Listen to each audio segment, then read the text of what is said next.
Oui, merci. Alors moi, je mets mon chrono. Donc c'est une OPA de Jean Blou Agrobiotech sur le colloque. En plus, l'un après l'autre. Alors mettre Mailly après Dufresne, Dufresne après Mailly, ben, évidemment, ça risque un peu de répétition. Heureusement, vous nous avez donné deux thèmes bien différents. Je pense, Marc, que... Ah non, tu n'es pas parti avec le... Voilà, donc on va en effet parler de ville. Et j'ai pris comme porte d'entrée le thème réensauvager la ville.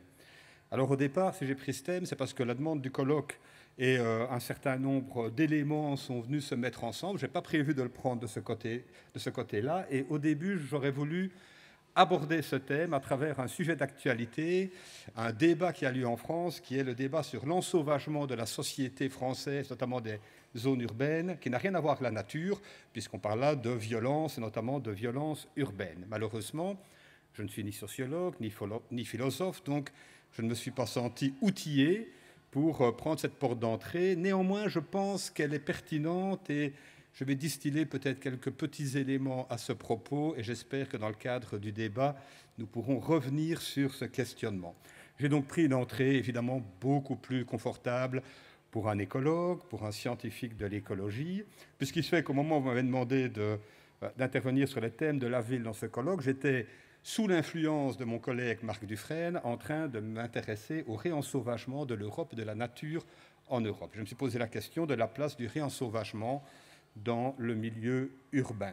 Alors, quand on parle de réensauvagement, quand on parle de nature sauvage, je pense que nous avons plutôt tendance à voir ce type de paysage, ce type d'écosystème, ce type de lieu où l'intervention de l'homme est assez faible et où les systèmes se sont auto-organisés avec une faible intervention, une faible contribution de l'activité humaine. Il y a donc une vraie question de savoir quel est le lien entre ce type d'écosystème et ce type d'écosystème urbain. Il y a en tout cas un lien qui est évident, et Christine l'a souligné à la fin de son exposé. D'ici 30 ans, 70 à 80% de la population mondiale vivra en ville, et donc si nous voulons conserver, si nous voulons gérer la biodiversité extraordinaire, sauvage au sens où je l'ai défini, avec une population totalement déconnectée de cet élément, je pense que nous aurons de plus en plus de difficultés à justifier cet enjeu sociétal et notamment les moyens que nous pouvons y attribuer. Et donc pour essayer de faire le lien entre ces éléments, je vous propose trois portes d'entrée. Une première qui a une entrée biodiversité. Finalement, sur une expérience maintenant de 6 à 7 ans d'écologie urbaine appliquée avec les gestionnaires, les décideurs, je vais essayer de brosser quelles sont les portes d'entrée actuelles. Pas d'historique, je n'ai pas le temps de le faire.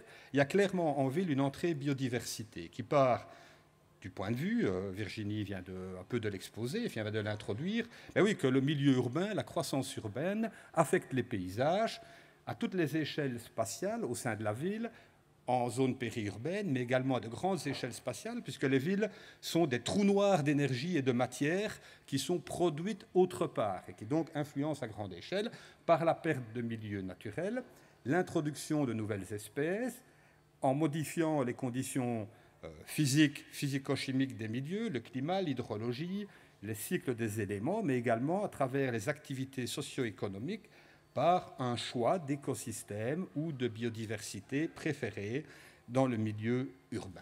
Évidemment, cette modification des paysages a des impacts directs sur la biodiversité, d'une part par une diminution de la quantité, de la richesse en espèces, qui se traduit assez fort dans la majeure partie des études scientifiques de la périphérie vers le centre des villes, même si on a quelques exceptions, mais surtout par un changement en composition de la biodiversité, en composition des espèces, avec une importance croissante d'espèces exotiques en milieu urbain, de nouvelles combinaisons d'espèces qui créent de nouveaux écosystèmes, jamais observés, connus historiquement dans les régions biogéographiques d'installation d'une ville, l'homogénéisation de la composition en espèces, à travers la sélection d'espèces adaptées au milieu urbain, et puis une pression plus importante sur les espèces menacées, principalement des zones humides et des zones pauvres en nutriments.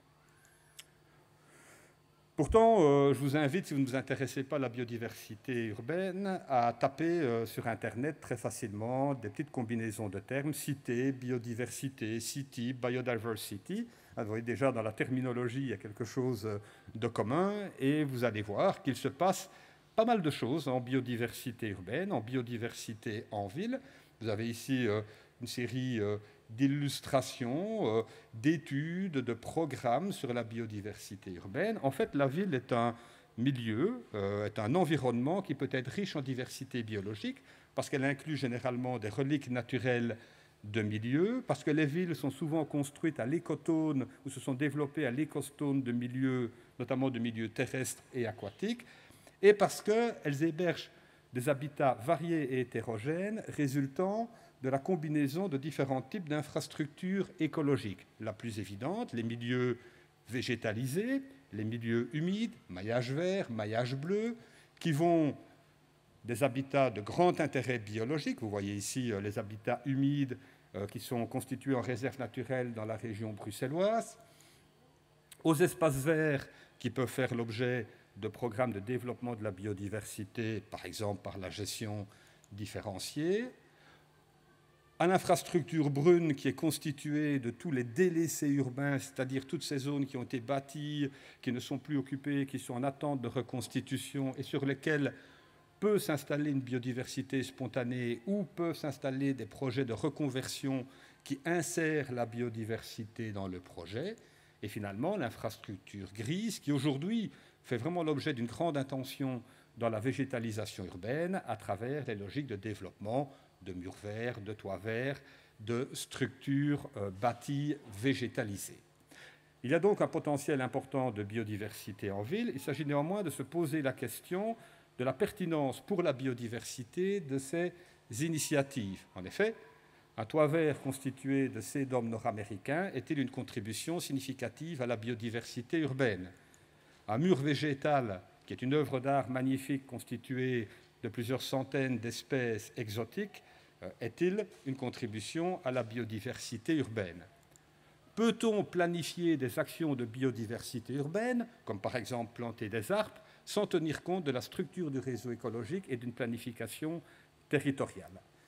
Il y a donc dans cette porte d'entrée biodiversité un certain nombre de débats et de questions à se poser. On peut également travailler par la biodiversité, prendre une porte d'entrée qui est une porte d'entrée plus anthropique, de vision au service de l'homme, et donc je vais reprendre la logique de Marc, évidemment, qui est celle des services écosystémiques et qui est la vision portée actuellement par la Commission urbaine de développement d'infrastructures vertes, particulièrement urbaines, basées sur des nature-based solutions, des solutions basées sur la nature et qui visent donc à fournir un réseau d'écosystèmes connectés à des fins de soutien à la biodiversité, de production de nourriture, de régulation climatique, de qualité de vie, de bien-être des populations. Il s'agit donc de mobiliser les services écosystémiques dont Marc vient de nous parler pour renaturer les villes, verduriser les villes, de façon à les rendre plus durables, de façon à leur donner, de façon à produire des services pour les populations humaines.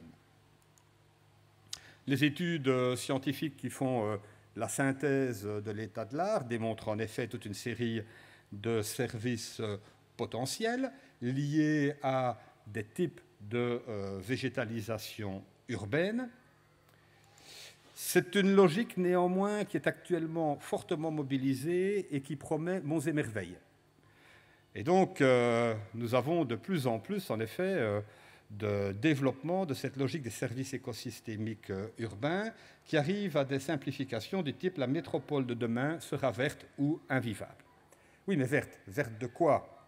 Et à quel niveau le développement de la biodiversité et la végétalisation urbaine rend-elle les services attendus? Alors, je n'ai pas le temps de vous faire toute la démonstration, mais il y a quelques années, j'ai été contacté, il nous arrive des choses étranges, par le président de l'ATIC, donc c'est l'Association royale des techniques de chauffage et de ventilation, quelque chose comme ça, qui me demandait de venir faire un exposé sur l'effet des plantes dans l'épuration de l'air dans les bâtiments. Alors, je trouvais ça intéressant, je n'avais aucune expertise, donc j'ai pris 2 mois pour faire un peu le tour de la littérature, ce qui m'a amené à m'intéresser finalement à l'effet qu'a la végétation urbaine sur l'atténuation des pollutions urbaines. Et donc ça, il n'y a plus aujourd'hui un projet urbain, il n'y a plus aujourd'hui une plantation d'arbres en ville qui n'est pas reliée à l'atténuation des pollutions urbaines. Nous avons des modèles, nous avons des très bonnes études scientifiques qui nous donnent l'ordre de grandeur exact. Donc ceci est une étude de Novak, je n'ai pas mis la référence, je peux l'envoyer à ceux qui sont intéressés, qui a étudié sur un ensemble de villes nord-américaines la contribution réelle, par la modélisation, du couvert végétal à l'atténuation des populations urbaines, des pollutions urbaines. En quantité, c'est énorme. On est sur des centaines de millions de tonnes captées par la végétation. En relatif, ça représente en moyenne moins de 1%. Et lorsque l'on a des éléments urbains, des zones urbaines, qui sont végétalisées à plus de 100% avec une canopée arborée, en moyenne, on atteint 2% d'abattement de la population. Donc j'attire l'attention sur cette logique des services écosystémiques. Elle est importante, mais elle doit être bien calée et bien pensée par rapport aux effets réels qui sont derrière et aux effets annoncés, notamment dans les logiques de services de régulation. On peut se rapprocher de la relation nature-homme en ville, un peu plus encore, en prenant une vision qui n'est pas anthropocentrée service, la nature au service de l'homme, mais plutôt biophilique. La biophilie se définit comme la relation intime et émotionnelle qu'ont les êtres humains avec les autres organismes, et par le fait que la vie autour de nous est plus importante en complexité, en beauté que toute autre chose que l'humanité peut rencontrer. Alors c'est très poétique, mais c'est aussi très biologique. C'est donc Edgar O. Wilson qui a revitalisé ce concept, qui est dans l'histoire des relations homme-nature beaucoup plus ancien, en expliquant, en faisant l'hypothèse que les humains ayant évolué, les populations humaines, les différentes peuplades humaines ayant évolué pendant des millions d'années au contact d'un monde naturel qu'ils influençaient peu, c'est un élément qui est inscrit dans notre patrimoine évolutif, dans notre patrimoine génétique, et que donc le contact avec la nature participe au bien-être humain. Cette logique est en partie démontrée quand on regarde par exemple des résultats d'études qui comparent des éléments de santé physique ou qui mettent en relation des éléments de santé physique en cas d'hospitalisation, en cas de santé physique d'habitants de quartier, avec des éléments d'accès à la végétation, soit une vue, soit le fait d'avoir plus ou moins d'arbres dans une rue, et qui démontrent un effet positif. Néanmoins, bien que je vous ai dit que je voulais rapprocher par le concept de la biophilie l'homme et la nature, essentiellement partant de la nature, vous voyez que la biophilie se transforme très vite à nouveau en une logique de service à l'homme dans cette relation. Et au final, la situation actuelle, c'est un peu celle-ci. C'est que ces trois portes d'entrée, biodiversité, services écosystémiques, biophilie, amènent à des logiques de projets et de stratégies totalement dématérialisées, extrêmement théoriques, extrêmement graphiques et qui ne sont absolument pas basées sur le fonctionnement des écosystèmes, sur les propriétés des écosystèmes.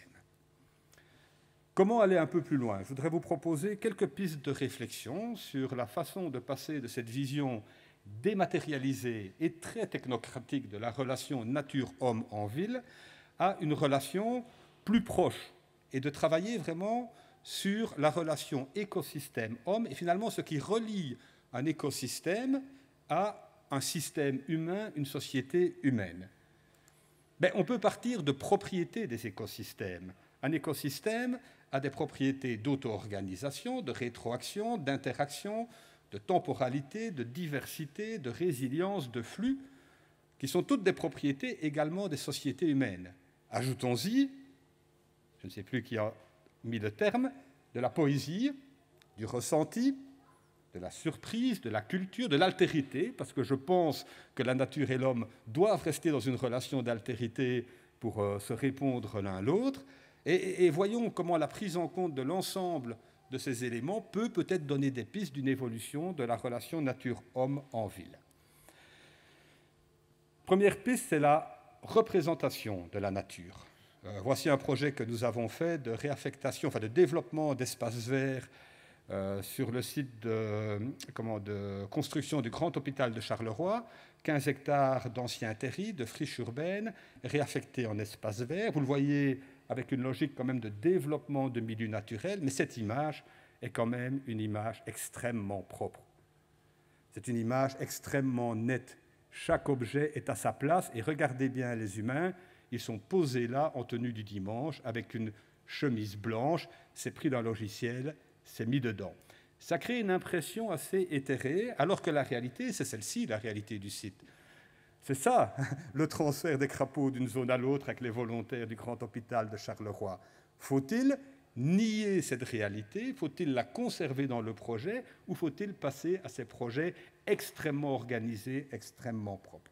La représentation graphique, la représentation de la nature est essentielle à l'évolution de cette relation. La temporalité,